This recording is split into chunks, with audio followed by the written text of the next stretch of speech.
KKR হ্যাঁ তৈয়ার tournament থেকে বাইরে যাওয়ার জন্য। ভাই আমি এতদিন ধরে ভাবছিলাম সিএসকে যদি সবার কাছে হারে তাহলে হারাবে কাকে? হ্যাঁ না, কেকেআর হ্যাঁ তৈয়ার सीएसके কাছে হারার জন্য। हम तो डूबे सनम, तुम्हें भी ले डूबेंगे भाई। केकेआर की क्वालिफिकेशन का तो भाइयों माही मार रहा है। प्रथमे सीएसके टीमेर मार छिलो और এখন केकेआर प्ले ऑफ्स खेलार आसार। CSK won 1 match in March, 1 match in April and 1 match in मे।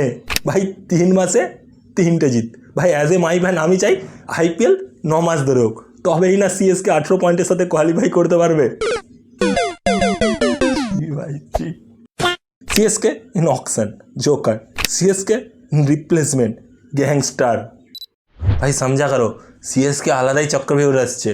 সবাই টিম বানিয়েছে 2025-এর জন্য আর सीएसके টিম বানাচ্ছে 26, 27, 28, 29, 30-এর কথা ভেবে। ভাই সিরিয়াসলি তোমরাই দেখো আয়ুষ মাত্রে, নূর আহমেদ, শেখ রশিদ, ব্রেভিস, অনসুল কম্বোজ, ইভেন পাতিরানা হোয়াইট বল করা বন্ধ করে দেয় তো পাতিরানা। তো আমি বলছিলাম सीएसके ভালো, এই আনএক্সপিরিয়েন্স ইয়াংস্টারদের সামলানোর জন্য একটা এক্সপিরিয়েন্স ক্যাপ্টেনেরও দরকার লাগবে। তো গাইকট ভাই 4-5 साल चोट में रह सकते हो कि অন্য টিম দেখে দেবো। দ্য আর্টিস্ট ব্রেভিস यार হোয়াট এ প্লেয়ার। ভাই কাল মাত্র 25 বলে 52 রান বানিয়েছে আর সাথে বৈভব রাজ্য বাজনা বাজিয়েছে ভাই।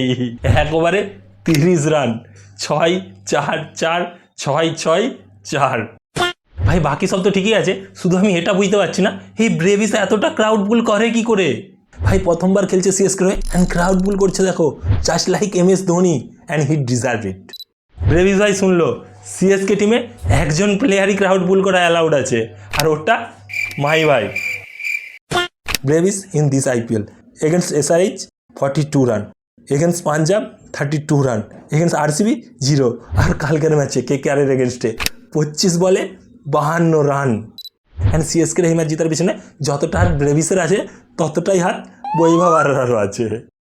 অ্যান্ড এর সাথে সাথে বৈভব আরোরা सीएसके হয়ে 3rd হাইয়েস্ট রান গেটার প্লেয়ার বেনে গেছে। সির্ফ 18 বলে 48 রান বানিয়েছে।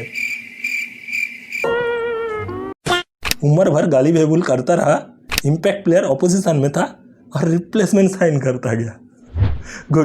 गुड कंट्रीब्यूशन भाई বৈভব আরোরা फॉर सीएसके।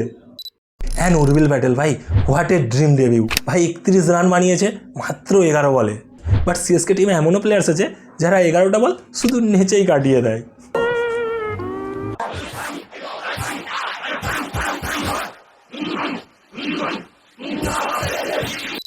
আর ভাই তো ডেবিউ ম্যাচে রেকর্ড ব্রেক করে দিয়েছে। ভাই सीएसके হয়ে পাওয়ার প্লেতে সব থেকে বেশি ছক্কা লাগিয়েছে। ভাই ভাবো একবার উর্বিল প্যাটেল 11টা বলে যা করে দিয়েছে বাকি सीएसके 11টা প্লেয়ার মিলে করতে পারেনি। ভাই सीएसके ম্যানেজমেন্টকে আমার শুধু একটাই প্রশ্ন, তোমরা যখন অকশনে এত সুন্দর টিম বানাতে পারতে তাহলে 10 করোড় দিয়ে আশফিন আন্নাকে নেওয়ার কী প্রয়োজন ছিল? আরে ওই পয়সাতে তো আয়ুষ, কম্বোজ, ব্রেভিস, উর্বিল সবাই হয়ে যেত, সবাই, ইভেন তোমাদের ইম্প্যাক্ট প্লেয়ার বৈভব আরোরাও। ভাই সিরিয়াসলি তোমরা নূর আহমেদের পারফরমেন্স দেখো।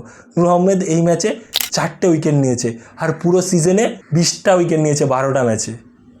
ভাই আমি এতদিন ধরে ভাবছিলাম এই কেকেআর টিম ভেঙ্কটেশ আয়ারকে কেন খেলিয়ে যাচ্ছে যখন ওদের কাছে মনীষ পান্ডে বসানো আছে, তো খেলাতেই পারে মনীষ পান্ডেকে, কিন্তু আজ বুঝতে পারছি কেন খেলাচ্ছিল। আর কালকে পাঞ্জাব ভার্সেস দিল্লির ম্যাচ আর আমার প্রেডিকশন বলছে কাল দিল্লি জিতবে আর দিল্লি থেকে start most wicket taker bowler হবে আর KL রাহুল আর শেষার হাইয়েস্ট রান গেটার ব্যাটসম্যান হবে। এই ভিডিওটা তোমাদের কেমন লেগেছে কমেন্টে বলে দিও আর ভালো লাগলে চ্যানেলটিকে সাবস্ক্রাইব করে দিও।